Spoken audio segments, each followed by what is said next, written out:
Hey everybody, welcome to my YouTube channel today. My name is Mike Barr. I call myself the old electrical safety guy, and today is Sunday, January 15th, and I just want to take a couple of minutes and talk about a couple things. And mainly what I want to talk about today is I want to kind of call attention to a Facebook group that I follow, and I'm sure many of you follow as well. It's a group, Linemen Take a Stand for Safety. I love this Facebook page. I think the folks that run this and the Line Junk folks, there's several groups that are involved, and I think they do an excellent job of bringing attention to what's going on in the utility construction world as it relates to what I call SIF, serious injuries and fatalities. And I'm going to put this webpage up real quick here. I hope the folks at Linemen Take a Stand for Safety don't mind me doing this, but I want to kind of call attention to a few things and kind of try to bring some awareness to what is going on in our industry right now.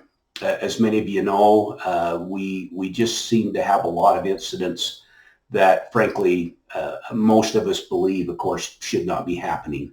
But I want to bring their page up here real quick and kind of maybe scroll through some of this. Again, what this particular page does is it does call attention to when something happens, when we get a serious injury or a fatality, they will post it here. And generally, there's not a lot of detail about what happened. Sometimes they'll have a news report, the link to that gives you a little bit more information. But one thing they do is every Sunday they have a post, and it's Safety Sunday. Take a stand for safety, and there's a good message every week. And I've contributed that a little bit, and I know there's others that do, but I think it's great that at least on a weekend like a Sunday that we take a little bit of time to reflect and think about safety. And so I really like what they do here. But mainly what they do, as you can see, they will post basically a clock here, if you will, the number of days with no accidents. And I got to tell you, folks, when you start scrolling through this, you'll see that this counter rarely gets into double digits before it resets. That's how often things are happening in our industry. And right now we're at about 5-6 days, and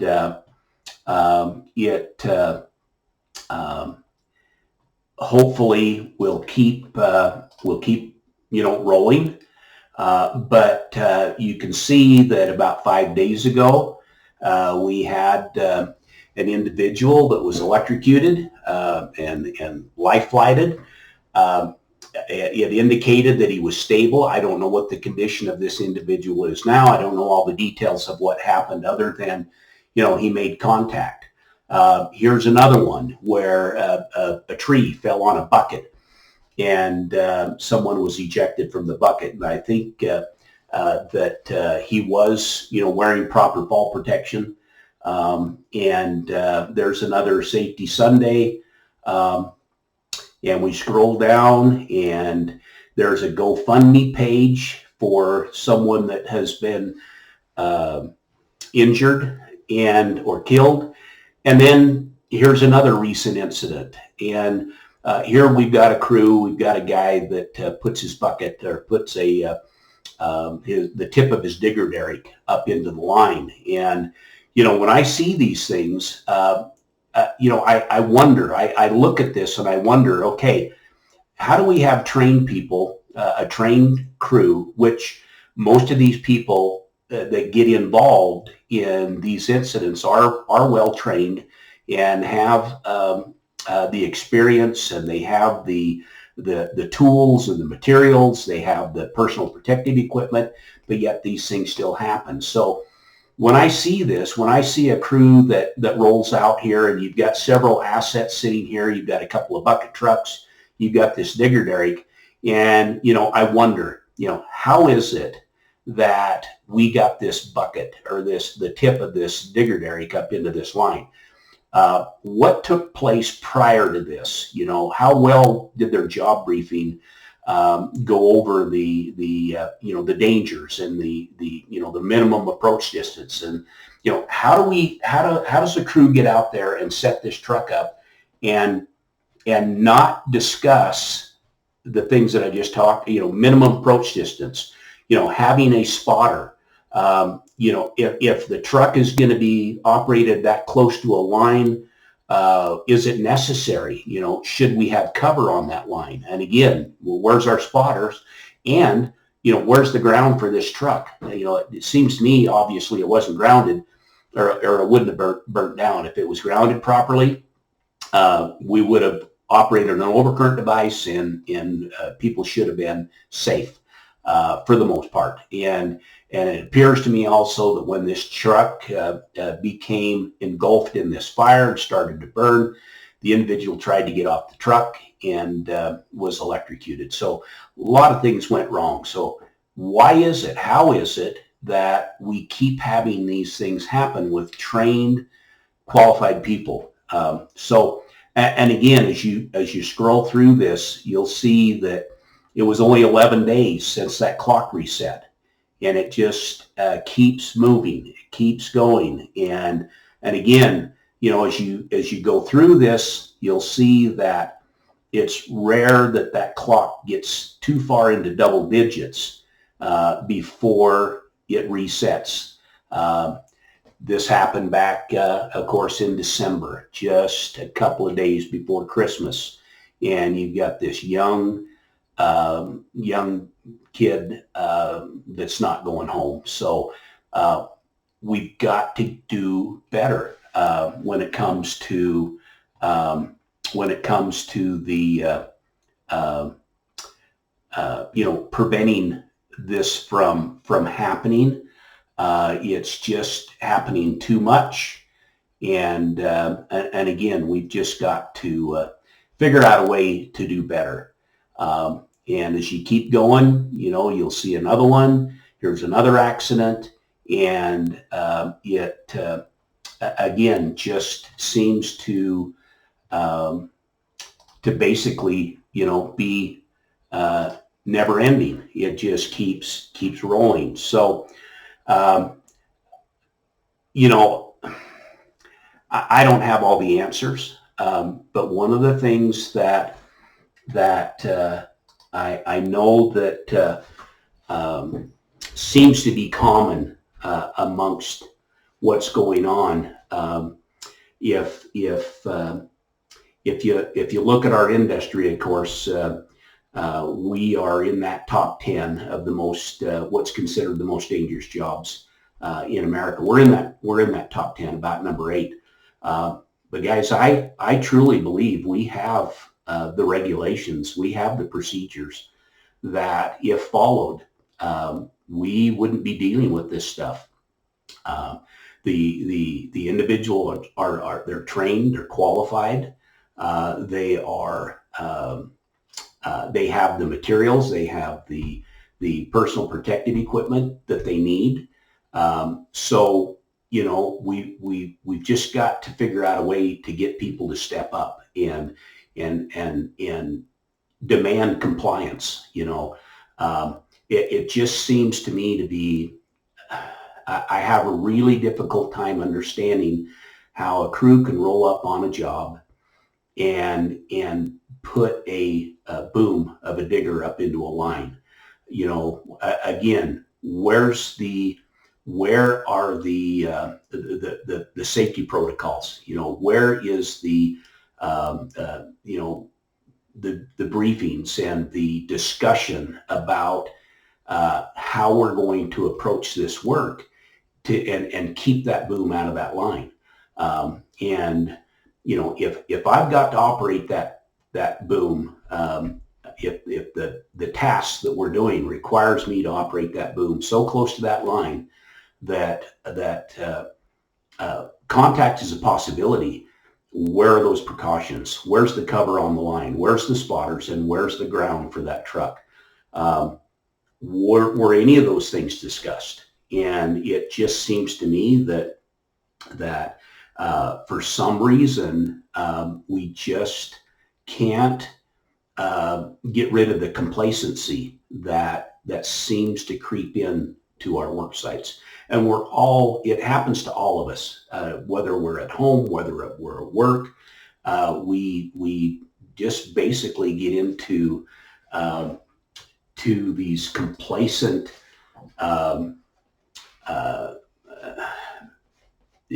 this pattern of just doing the same things, even though sometimes we know it's wrong.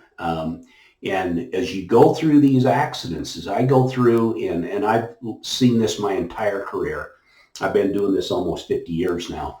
And as you go through that and you see it, what I recognize is that, and statistically, these are all young people. 25 to 34 years old is the majority of the ones that make up those that get involved with the serious injury and fatalities. Gosh, it's heartbreaking. These kids are just getting started. A lot of them, of course, are newlyweds. They're young. They've got young families. They've got small children at home. They just they've got a mortgage and they're not coming home. And we've got to make changes. We've got to do better. And I just believe that we should have grown to the point by now that this shouldn't be the case. And one of the things I'm going to bring this up. I run across this the other day. I'm hoping I can get this up to show you guys. Well, anyway, there was a meme the other day that somebody posted, and I won't say which group it was on, but it was a meme that said, it said the holy trinity of uselessness.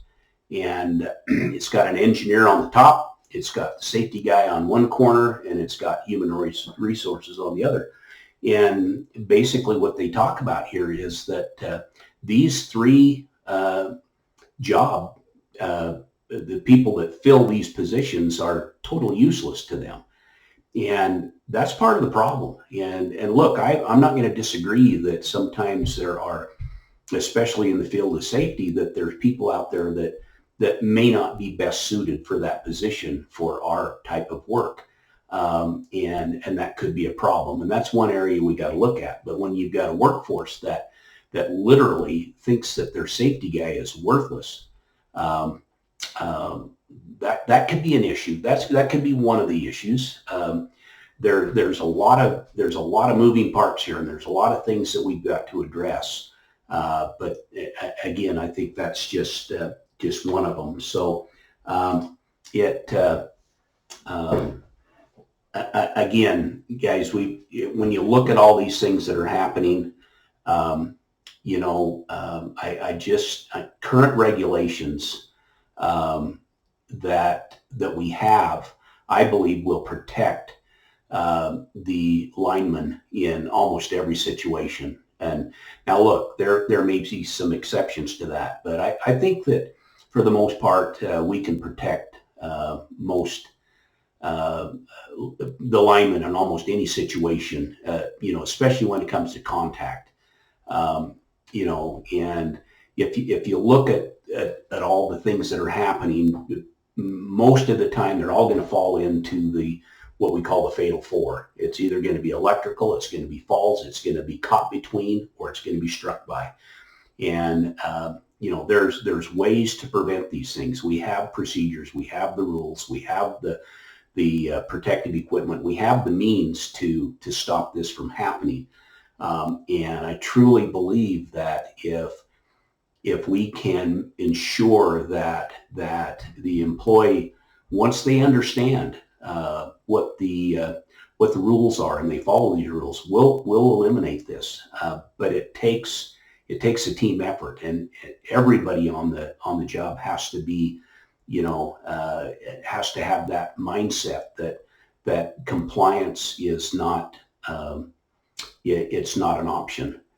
If we're going to be working near overhead in energized conductors, or even de-energized, because we still have a lot of people being killed and injured from induced voltages, particularly on transmission and substation. And I think in some future videos, I'm going to demonstrate some of with my models back here, some of the induced voltage incidents that have been occurring. And we still have that occur.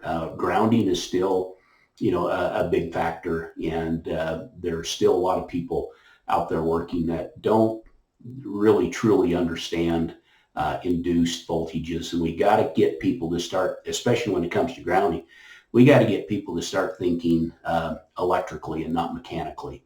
And I think in one of my future videos, I'll talk more about that as it pertains to grounding. So so that's all I wanted to really say today in my Sunday video. I just the football game is at halftime, and I thought I would just say a few things for Safety Sunday, and just kind of remind everybody. And I don't know who's going to see this and if it's going to make anybody think any differently, but I want people to think about this, that we don't work in our jobs, I don't believe, are dangerous. I don't believe we have dangerous jobs. I believe we have jobs that have hazards.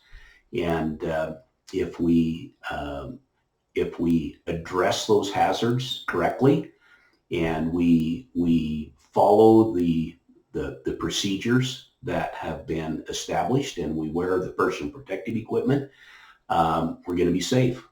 One thing about our industry that I believe, it's very predictable. We know what the consequences are going to be if we don't follow the safety procedures. We know what the consequences are going to be. There's no surprises out there. But our industry is very unforgiving. The risks that we have and the hazards that we have, we can't avoid them. But when somebody makes contact or falls, or the consequences are huge. It's very predictable, but very unforgiving. And it's just too often in our industry, I believe, that people are taking shortcuts, and there's no negative consequences to that shortcut at that particular time. And so that just keeps building, and we keep making those mistakes. And eventually, things catch up with us. So, I just want to leave you with this, that it is Sunday, and I hope everybody's having a good weekend. And I hope that as you get ready to start your week, and you start engaging with your crews, and you just remember that safety is you. Safety is number one, you. And you're the last one to have the hands on it. You're the last one to have that train of thought go through your mind on what got you where you're at, what you're about to do, and what the potential outcome is. You. It's nobody else. It's up to you to keep yourself safe and to look out for your brothers and sisters out there. And just do your best, and let's all go home safe. Thanks.